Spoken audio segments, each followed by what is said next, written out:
Evan, Yeah, can you hear me all right? I hear you fine. All right, I think we should probably just start, and then as everybody joins us, we'll introduce them. It looks like some more people are joining as we speak. All right. Yeah, Hey, I see Chris Mullins is coming in. okay. Okay. There's Moose. Yeah. Can you hear us, Moose? Hey, Senorique. Andrew? How are you, buddy? Hello. Hey, Moose. What's up, fellas? How are y'all? Hey, What's up, brother? not much. You? Hey, Moose. Where's everybody else at? They're coming. All right, I'm seeing how this works now. Hey, Moose. Yeah, Got you a Jeff Henneman shirt on. you got Jeff Henneman shirt on. Uh-huh. Or you mean a Brian Henneman shirt? Brian, yeah.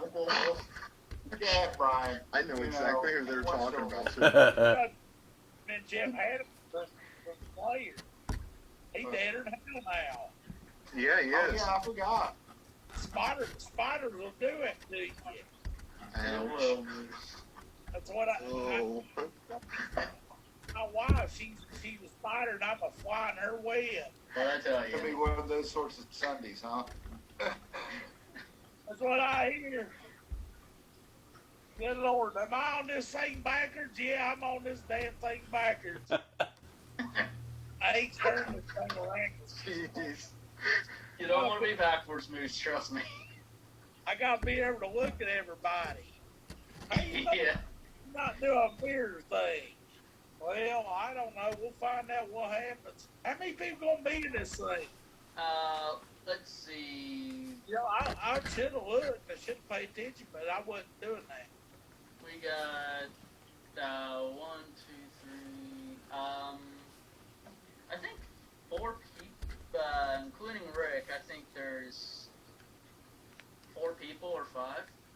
So y'all got your things turned sideways because y'all use the laptops. I'm using my phone, but as big as I am, I ought to be turned sideways, and you can see all my beautiful. Oh boy. See, this is what you got. Arrow with dusty brick. There's that song you wrote, Evan. That's nice. Rusty like a hillbilly friend. Evan Sprague, our host and lyricist for Hillbilly Hooks. Can you guys see me, or is it still just the icon up there? Still just the icon, bud. All right. What am I doing? What am I hitting here? What am I on here? I can hear you all right, and I can see you all right, Moose. What in the world is going on there? I don't know what y'all are doing. I don't know. Jesus. Off the screen want me to click on the thingamajig, and I don't know which one does what. I need a tutorial or something. Well, I'm just telling it as it is. That's all you can do, Moose, I guess. Ev, can you please introduce me to some of to your? Evan, make the introductions. Yeah, we will. Okay. Alright. Welcome to Hillbilly Hooks. This is a discussion group dedicated to the tradition and craft of country music songwriting. I'm your host, Evan Sprague. Along with me is my assistant, Richard James. Howdy. And howdy. I said had a duty. Howdy doody. It's howdy doody time. Here we go. In making their triumphant return is my best friend Andy Schwartman, Andy. Guys. Mullins, also Moose Roberts. We have a very special guest joining us for the very first time on our show is my friend Justin Todd Hunter, who's coming in later. I'm right here. You see me? Hey! Jeez. I thought it was later, but yeah, it was now. He's got his Halloween costume on. Right here, brother. Don't leave me out. Oh no. Yeah. What's up? I'm gonna slide it this It way. ain't cowboy. What in the wild world of sports is going on with them? Oh no. Oh no. Hey, I y'all, don't know. I want to whip I that. think you got a wrong show, Hickey. This is going downhill. Sure we can't record this. Did I get you good? Did I get you good with that one? That's my Halloween costume. So wrong. How did I get a woodpecker beat? I know. And my Halloween tie. Oh, you had some David S. Pumpkins right there. We were better off with just the logo on there. No, bring it back. Justin, welcome to Hillbilly Oh, Hooks. yeah. Everybody else, welcome You gotta back. bring it especially with the mask. Come on. What now? Exactly, right? All right, what we doing? Let me throw a thought out first, and then we'll go straight to Justin since he's never been on the show before. Sounds good. So I'm going to throw this out first, a little trivia for you. When was Jerry Lee Lewis inducted into the Country Music Hall of Fame? Who you ask? Believe it or not, it was 7 days ago. They did not put him in the Country Music Hall of Fame until last Sunday. I guess that he wasn't in yet, but yeah, there we go. A week ago. Wow. Wait a minute, who you ask? I heard that he wasn't able to accept the award, but his friend Chris Christopherson accepted it on his behalf. And then the very next day, Chris drove from Nashville to Memphis to deliver the award to Jerry Lee himself. Oh, that's amazing. That's great. Hey, Justin, what's up, dude? Hey, what's up, brother? Not much. How are you, man? Doing good. I can't see all the people on my screen. I keep having to slide over to see everybody. There you are. Okay. All right, I got it. Well, I just know what I got to do now. I'm more acquainted with the situation. Okay. Justin, what's your topic for a couple minutes of discussion on the history and tradition of country music and songwriting? Yeah, well, I wanted to shine the light on Clarence White. I didn't mean for that to rhyme, but it just was a coincidence there. I grew up a big, I got into bluegrass in like high school, and through Jerry Garcia and David Grisman and all of those guys, and then which led me to like Tony Rice, and apparently his biggest influence was Clarence White, who was like the original Tony Rice, like the flat picking bluegrass, fast hotshot guy. So learned a lot about him. He was in a band called the Kentucky Colonels back in the '60s, and they were on like the Andy Griffith Show and Oh, yeah. real traditional bluegrass band. Roland White is an amazing mandolin player, and they had an incredible fiddle player, Scotty Stoneman, who's just like fire on the fiddle, amazing. But yeah, then I guess like a lot of people in the '60s, he went electric and joined the Byrds and was hugely influential in that. In that band, they put out an album called Sweetheart of the Rodeo.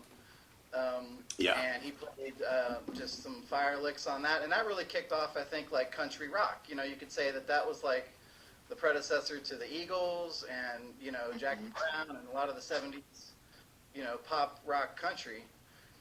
But another cool thing about him is that he invented the B-bender, or he had the idea of the B-bender, which, if you're not familiar, is a guitar mechanism that allows you to just bend the B string, just one of the strings, and it gives a sound of like a pedal steel, like a country pedal steel guitar, without having to play real pedal steel. He wanted to be able to make that sound, but just have it all contained in the guitar.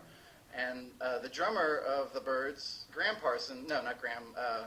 Gene Parsons, invented it. He Drummer, cranked out right? the guitar. What, Gene Parsons, the drummer? Gene Parsons was the drummer. That's right. Yeah. And I guess he was a handyman, and got Clarence's guitar and routed out the back and put in some rods and stuff that were in an actual lap steel, pedal steel, and made him able to do that. I actually have my guitar here. I could demonstrate a little bit. Let me know if you can hear this. Oop, hold on just a second. Can you hear that? Oh, Yeah. Yeah. Just 1 second here. Oop. All right. I can hear that. Sorry about that. All right, here's a little B-bender example.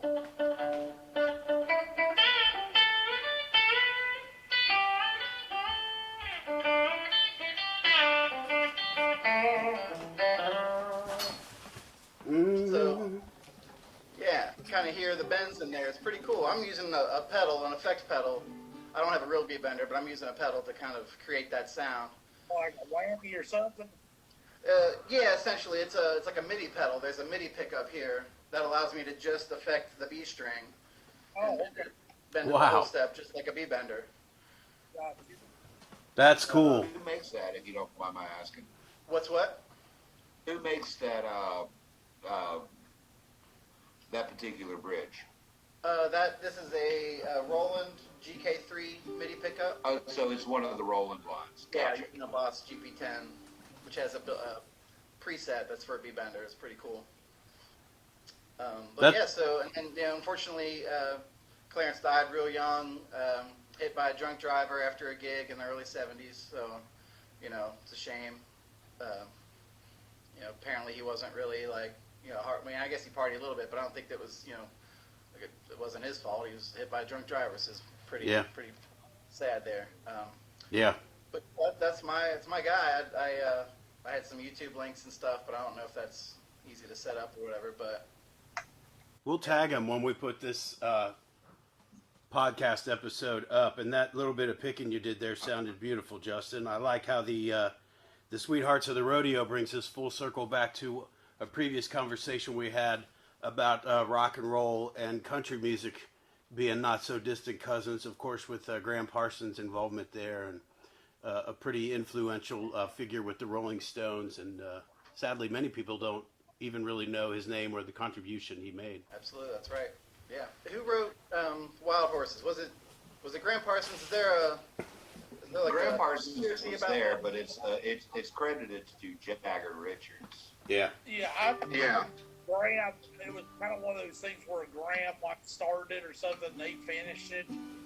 I've heard the urban legend that Graham basically started it, sold off his credit just to be able to do drugs with Keith. I kind of buy that theory. Yeah. I'd buy it. Yeah, I mean, why Yeah. let the truth get a good story, you know? Yeah, there are lots of stories. Exactly. Yeah.